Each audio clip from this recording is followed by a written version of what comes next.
Hello guys, welcome to the video where we are going to discuss about the study permit. So how can you apply for a study permit? This video go through a step-by-step process. I know that most of the individuals are familiar with applying for a study permit because as it is one of the most widely available information on the internet.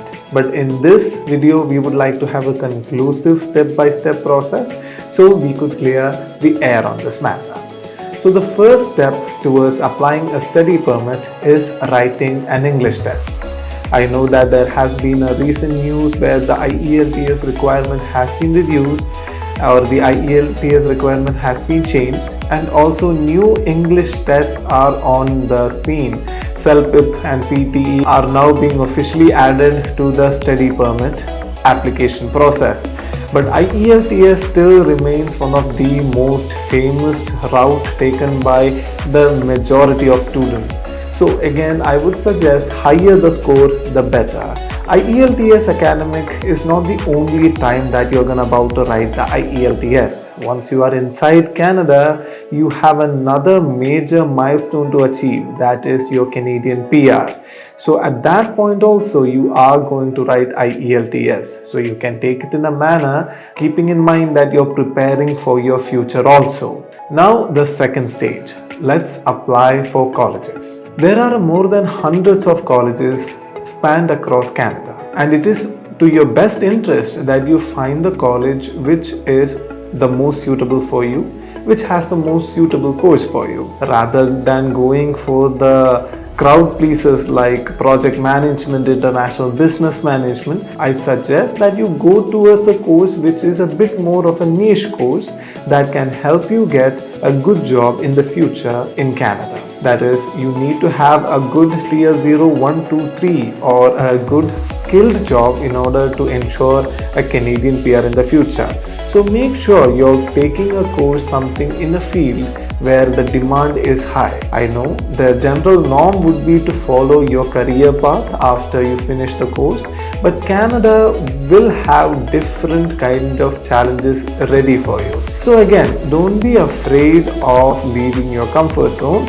At the same time, please make sure you are selecting a course which is relevant to your profile and also something that you can explain in a logical manner in your statement of purpose. The second step comes to a conclusion when you get your offer letter. Now comes the third step, your finances. This is where you have to make certain payments. As all of you know, the study permit comes with its own expenditure. The major expenditure is going to be your tuition fee. Depending on colleges, it usually ranges between 15 to 20,000, and for universities it can go all the way up to 50,000, starting from around 20,000 Canadian dollars per year. So a 1-year tuition fee payment is suggested for most of the students as it shows that the student is financially stable, and additionally for students from certain countries, they will be eligible for faster processing under the SDS stream. After the college payment, the next major payment the student looks forward to, especially if you are from one of the SDS approved countries, you will have to make the payment for the $10,000 GIC. The $10,000 GIC stands for a Guaranteed Investment Certificate. The $10,000 is not going anywhere. It is basically going to be in your bank account, but it's only going to be in Canada. Why you have a GIC? It is very helpful, to be very honest with you, as it is going to help you during your initial period in Canada. Especially due to the rising rents, a lot of students depend on their GIC along with their part-time jobs to ensure that they are able to pay rent and put food on the table. So a higher GIC is never going to hurt. The third step comes to a conclusion when you had made the payments, and fortunately you get the receipts as soon as possible. Step 4. Documentation. After the payments are in order, now comes the part of documentation. In every study permit cases, there are major 3 categories of documentation. First would be academic, second would be experience or professional experience, and third will be financial background. Academic wise, again, it is a very straightforward scenario. Experience wise also, it is a very straightforward scenario where you can show your employment history, although you have mentioned that in your IMM form. The third part, finances. This is where you can get a bit creative. I would suggest showing documentation to prove that you are financially able to sustain yourself in Canada even without anybody's help, or you have very good reserves in your home country if the need arises. Your parents also can pitch in by providing an affidavit which shows their willingness to help you out at the time of need. Once the documentation comes to a conclusion, we mark the end of documentation by drafting the SOP, the Statement of Purpose. Arguably, the most important document in the study permit application is the Statement of Purpose. This is where you get to show who you are. Let's face it, the CIC officer is not going to call you. He is not gonna talk to you. There is no video call. There is no interaction whatsoever. The documentation you provided is gonna give the image that he requires to come to a conclusion. In which case, I would suggest the SOP needs to be written in a very well legitimate and manner in which it will convince any individual. Keeping the legal points in mind, you need to draft an SOP that is convincing and that ensures that you will get a study permit. Again, a tip on this matter is research. Research as much as you can. But again, please refrain from copy pasting stuff, as original content always will get you a better approval rate because it is legitimate. Please try to look into the SOP like you are looking into your college. It is that important. A 2 to 3 page long SOP will be sufficient, and I wouldn't go more than 3 pages. We don't want our CIC officer getting bored now. Let's keep it short, crispy and straightforward. Once the SOP is complete, that concludes the documentation part, and the cherry on top can be the submission letter by your legal representative on the matters of study permit, relating it to your profile and how relevant the profile is for the study permit. The fifth step, submission. This is the conclusion of all the documentation and all the payments that you have done so far. You submit your application.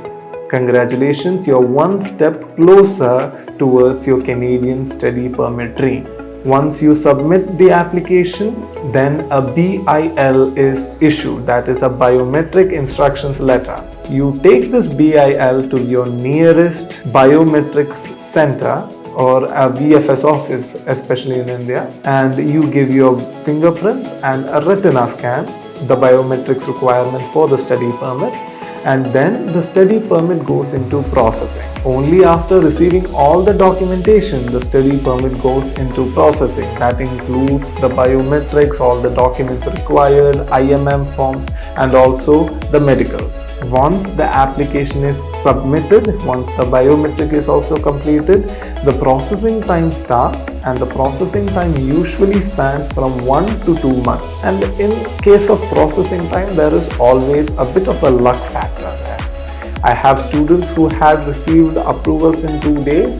I have students who have received approvals in 4 months. So I do not know why, but there is always a bit of a luck factor there. The last step, the decision from the CIC. So the decision by the CIC is either going to be an approval or a rejection.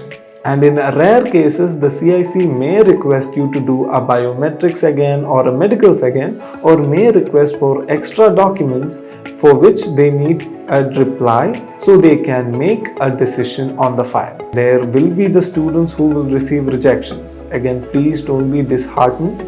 This is how immigration works. And again, you are always welcome to reapply. But again, if you are going for a reapplication, it is in your best interest that you request for a GCMS note through the ATIP system, where you can know the exact reason why the CIC officer has rejected your immigration file. Look into the GCMS feedback and make an SOP which is addressing those concerns, and make sure that you are correcting your mistakes. And for those individuals who got the study permit approval, your study permit application journey has come to an end with an approval. You can travel to Canada 1 month before the classes. A pro tip: make sure that your medicals are valid during your times of travel. That is a requirement by the CBSA. They will look into your medicals and you need to provide them if requested. All the best with your Canadian immigration journey. May the Canadian dream come true to you. All the best, students, and make sure you pack something warm because Canada can get cold. Have a great day ahead. Thank you for joining.